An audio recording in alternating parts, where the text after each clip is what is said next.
Children, इसमें class 10th के लिए चलना हमारा काम है चैप्टर की व्याख्या मैं आज बता रही हूँ। सबसे पहले कवि परिचय। कवि हैं शिवमंगल सिंह सुमन।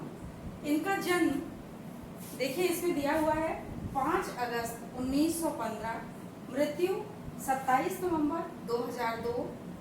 इनकी रचनाएं हिल्लोल, जीवन के गान, प्रलय, सृजन इत्यादि हैं। बहुत सी रचनाएं उसमें दी हुई हैं। चलना हमारा काम है चैप्टर के पहले कवि के जीवन परिचय में। फिर है कि एकांत क्षणों की कोमल अनुभूतियों का वर्णन तथा शोषित मनुष्यों के, साधारण तथा शोषित मानव की पीड़ा और निराशा का वर्णन इन्होंने अपनी रचनाओं में किया है। तो जो पाठ है चलना हमारा काम है, साहित्य सागर से ये पाठ लिया गया है। खासतौर से क्लास 10th के लिए ये बहुत महत्वपूर्ण पाठ है, बोर्ड के लिए भी और यहाँ के होम एग्जामिनेशन के लिए भी। इसमें चलना हमारा काम है, कवि का कहना है कि गति प्रबल पैरों में भरी, फिर क्यों रहूं दर दर खड़ा। अर्थात हमारे पैरों में बहुत अधिक ऊर्जा, बहुत अधिक शक्ति, सामर्थ्य भरी हुई है, फिर भी हम दर दर, दरवाजे दरवाजे क्यों खड़े हैं। अर्थात दूसरों के सहयोग के लिए, दूसरों के ऊपर आश्रित हम क्यों हैं। अगर हमारे अंदर इतनी अधिक ऊर्जा है, इतनी अधिक सामर्थ्य है, इतनी शक्ति है, तो हमें निरंतर आगे बढ़ते रहना चाहिए, निरंतर चलते रहना चाहिए। जब आज मेरे सामने है रास्ता इतना बड़ा, जब आज हमें हमारी मंजिल तक पहुंचने के लिए इतना लंबा रास्ता हमारे सामने पड़ा हुआ है, जो निष्कंटक हो ना हो, लेकिन हमें उसे निष्कंटक बना करके उस पर आगे बढ़ते रहना है। जब तक न मंजिल पा सकूं तब तक न मुझे विराम है, चलना हमारा काम है। कवि का कथन है कि जब तक हमें हमारी मंजिल ना मिल जाए, जब तक हमें हमारा लक्ष्य प्राप्त ना हो जाए, तब तक निरंतर हमें चलते रहना है। तब तक ना हमें विराम है, तब तक हमें आराम नहीं करना है, तब तक हमें विश्राम नहीं करना है, निरंतर आगे बढ़ते रहना है। कुछ कह लिया, कुछ सुन लिया, कुछ बोझ अपना पट गया। कवि कहते हैं कि मार्ग में चलते हुए हमें बहुत से लोग मिलते हैं और उन लोगों से हम कुछ अपने सुख दुख को कह लेते हैं और कुछ उनके सुख दुख को सुन लेते हैं। इससे जो हमारे मन का भार होता है वो काफ़ी हद तक हल्का हो जाता है। काफ़ी हद तक हम अपने सुख दुख को दूसरों से बांट लेते हैं और दूसरों के सुख दुख को सुन लेते हैं। तो दोनों ही तरह के लोग जो अपने सुख दुख को एक दूसरे से बांट लेते हैं, वो प्रसन्न चित्त होकर निरंतर आगे बढ़ते रहते हैं। अच्छा हुआ तो मिल गई, कुछ रास्ता ही कट गया। अब कवि का कहना है अपनी महिला मित्र के विषय में, कहते हैं कि अच्छा हुआ कि मार्ग में चलते हुए तुम मुझे मिल गई और तुम्हारे साथ चलते हुए, अपना सुख दुख कहते हुए और तुम्हारा सुख दुख सुनते हुए रास्ता जो है आसानी से कट गया। क्योंकि व्यक्ति जब अकेले पथ पर अग्रसर होता है तो उसके लिए रास्ता बहुत लंबा जान पड़ता है, लेकिन जब रास्ते में कोई साथी मिल जाता है, कोई मित्र मिल जाता है, कुछ अपना सुख दुख कह लेते हैं लोग, कुछ दूसरों का सुन लेते हैं, तो मार्ग बहुत ही आसान हो जाता है, सरल और सहज हो जाता है। क्या राह में परिचय कहूँ, राही हमारा नाम है, चलना हमारा काम है। कवि कहते हैं कि राह में, रास्ते में मैं अपना अधिक परिचय क्या दूँ। मार्ग में चलने वाला मैं पथिक हूँ, राह में चलने वाला राही हूँ, राही ही मेरा नाम है और केवल चलते रहना, आगे बढ़ते रहना मेरा काम है। आगे कहना है कवि का, जीवन अपूर्ण लिए हुए, पाता कभी खोता कभी। कवि संपूर्ण संसार के लिए कह रहे हैं, सारे संसार में लोगों का जीवन ऐसा ही होता है कि सभी का जीवन अपूर्ण होता है। कभी कोई कुछ पाता है और कभी कोई कुछ खोता है।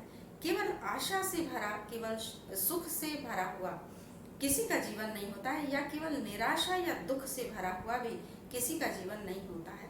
अगर आशा है तो वही निराशा भी है।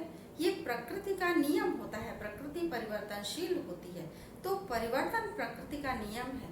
दिन के बाद रात और रात के बाद दिन होता ही है। उसी तरह से व्यक्ति के जीवन में सुख के बाद दुख और दुख के बाद सुख आता ही है। तो इसमें कवि का कहना है, आशा निराशा से घिरा हंसता कभी रोता कभी। और आशाओं और निराशाओं से भरा हुआ जीवन होता है।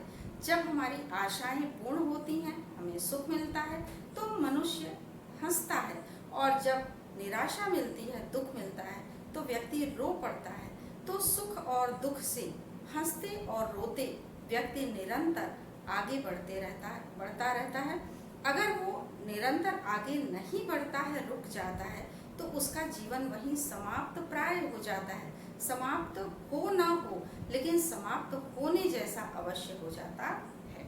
इसलिए निरंतर आगे बढ़ते रहना चाहिए। गतिमति ना हो अवरुद्ध, इसका ध्यान आठों याम है, चलना हमारा काम है। कवि का कथन है कि हमारी गति, हमारी चाल कभी भी रुकने ना पाए, कभी भी अवरुद्ध ना होने पाए, और हमारी जो मति है, हमारी जो बुद्धि है, वह भी कभी भी अवरुद्ध ना होने पाए। दूसरों के सिखाने से, समझाने से हम कभी भी मति भ्रम की स्थिति में ना पहुंचे, बुद्धिहीनता जैसा कोई कार्य ना करें। इसका ध्यान हमें आठों याम रखना है। आठों याम का अर्थ होता है 24 घंटे। 8 प्रहर होते हैं, 4 प्रहर दिन के और 4 प्रहर रात के। 3-3 घंटे का एक एक प्रहर होता है।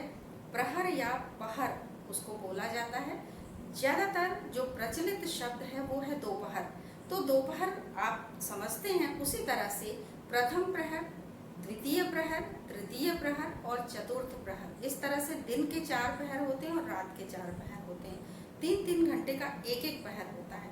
ये 3-3 घंटे मिलकर पूरे 24 घंटे दिन और रात, यानी कि पूरे दिन और पूरी रात हमें चैतन्य रहना है, अपनी बुद्धि को खुला रखना है, कभी भी बुद्धिहीनता की स्थिति में नहीं जाना है और स्वयं को रुकने नहीं देना है, बल्कि निरंतरता को अपने जीवन में अपनाए रहना है। फिर है, इस विशद विश्व प्रवाह में किसको नहीं बहना पड़ा, सुख दुख हमारी ही तरह किसको नहीं सहना पड़ा।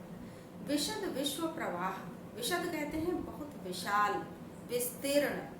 तो इस विशाल संसार सागर में, ये संसार भी जो है वो सागर की तरह से निरंतर प्रवाहमान रहता है। जिस तरह से सागर प्रवाहित होता रहता है, उसी तरह से संसार में निरंतरता बनी रहती है। किसी के भी घर में सुख या दुख की स्थिति होती है, लेकिन अगला घर उससे बहुत अधिक प्रभावित नहीं होता है। यदि कोई नहीं भी रहता है, तब भी उसके बगैर जीना लोग सीख लेते हैं। तो उसी के लिए कहा गया है कि किसको जो है हमारी ही तरह सुख दुख सहन नहीं करना पड़ा। पूरे संसार में सभी को सुख और दुख दोनों ही मिलता है, दोनों ही स्थितियों का सामना करना पड़ता है। फिर व्यर्थ क्यों कहता फिरूं, मुझ पर विधाता वाम है, चलना हमारा काम है। फिर हम व्यर्थ में विधाता को, ईश्वर को दोष क्यों दें। विधाता वाम है, वाम का अर्थ होता है रुष्ट होना, नाराज होना। तो बार बार हम ये क्यों कहें कि ईश्वर हमसे नाराज है, ईश्वर हमसे रुष्ट है, बल्कि हम ये मान के चलें कि सुख और दुख जीवन के अंग हैं। आज सुख है तो कल दुख आएगा ही, और यदि दुख है आया है तो पुनः सुख की प्राप्ति होगी। तो हम विधाता को दोषी न ठहराएं और निरंतर चलते रहें, आगे बढ़ते रहें, पुनः हमें सुख की प्राप्ति, आशाओं की प्राप्ति होगी। मैं पूर्णता की खोज में दर दर भटकता ही रहा। कवि का कथन है कि पूर्णता प्राप्त करने के लिए मैं दर दर भटकता रहा, दरवाजे दरवाजे में घूमता रहा कि मुझे पूर्णता की प्राप्ति हो जाए, पूर्ण रूप से सुखी कोई मनुष्य मिल जाए, या मैं स्वयं पूर्ण रूप से आशाओं से भर जाऊं, सुख से भर जाऊं। लेकिन ऐसा नहीं हुआ, क्योंकि प्रत्येक पग पर कुछ न कुछ रोड़ा अटकता ही रहा। हर कदम पर किसी न किसी तरह का रोड़ा, किसी न किसी तरह की विघ्न बाधा आती ही रही। लेकिन उन बाधाओं से, उन विघ्नों से हमें रुकना नहीं है, हमें उससे कहीं भी विचलित नहीं होना है, बल्कि निरंतर आगे बढ़ते रहना है। पर हो निराशा क्यों मुझे, जीवन इसी का नाम है, चलना हमारा काम है। और इन कष्टों से, विघ्न बाधाओं से हमें विचलित नहीं होना है, दुखी नहीं होना है, निराश नहीं होना है। जीवन इसी का नाम है, कभी सुख कभी दुख आता जाता रहता है। हमें सामान्य रूप से सुख और दुख दोनों को ग्रहण करना चाहिए। सुख में ना बहुत हम प्रसन्न हो, दुख में ना बहुत दुखी हो। जीवन का अंग मानकर दोनों को हम आगे बढ़ते रहें, क्योंकि जीवन इसी का नाम है और चलते रहना ही हमारा काम है। निरंतर चलते रहें, आगे बढ़ते रहें, अपने लक्ष्य को, अपनी मंजिल को प्राप्त करने में लगे रहें। कुछ साथ में चलते रहे, कुछ बीच ही से फिर गए। और जब हमने अपने लक्ष्य की प्राप्ति के लिए कदम बढ़ाए थे तो बहुत सारे लोग हमारे साथ चले थे, चलते रहे। कुछ तो साथ में चलते रहे और कुछ बीच से ही विघ्न बाधाओं से डर करके, परेशानियों से घबरा करके वापस लौट गए। पर गति न जीवन की रुकी, जो गिर गए सो गिर गए। और कुछ गिर गए से अर्थ है कि कुछ जो है बीच से ही लौट गए, यानी विघ्न बाधाओं से घबरा कर उन्होंने मंजिल को पाने की जो इच्छा थी उसको समाप्त कर दिया। तो अगर उन्होंने बीच में ही अपने लक्ष्य प्राप्ति का जो उनका उद्देश्य था उसको त्याग दिया, छोड़ दिया, तो हमें ऐसा नहीं करना है, क्योंकि गति जो है जीवन की वो कभी भी रुकती नहीं है। जीवन की गति में निरंतरता बनी रहती है। जो इस निरंतरता को प्राप्त कर लेता है, जो इस निरंतरता के साथ चलता है, वही आगे बढ़ता है और उसी को सुंदरतम सफलता की प्राप्ति होती है। तो आगे कहा गया कि चलता रहे हरदम, उसी की सफलता अभिराम है। चलना हमारा काम है। जो सदैव चलता रहता है, जिसके चलने में निरंतरता बनी रहती है, विघ्न बाधाओं से जो डरता नहीं है, उसी की सफलता अभिराम होती है। अभिराम का अर्थ है सुंदर। उसी को सुंदरतम सफलता की प्राप्ति होती है और जीवन में निरंतरता बनी रहती है। सदैव चलते रहना ही हमारा काम है। तो उम्मीद है मुझे कि आपको इसका अर्थ समझ में आ गया होगा। इसमें जितने भी प्रश्न आते हैं वो इसी व्याख्या पर, इसी अर्थ पर आधारित होते हैं। आप उन प्रश्नों के उत्तर आसानी से, सरलता, सहजता से लिख सकते हैं, क्योंकि चलना ही हमारा काम है और हमारे जीवन में निरंतरता कभी भी समाप्त नहीं।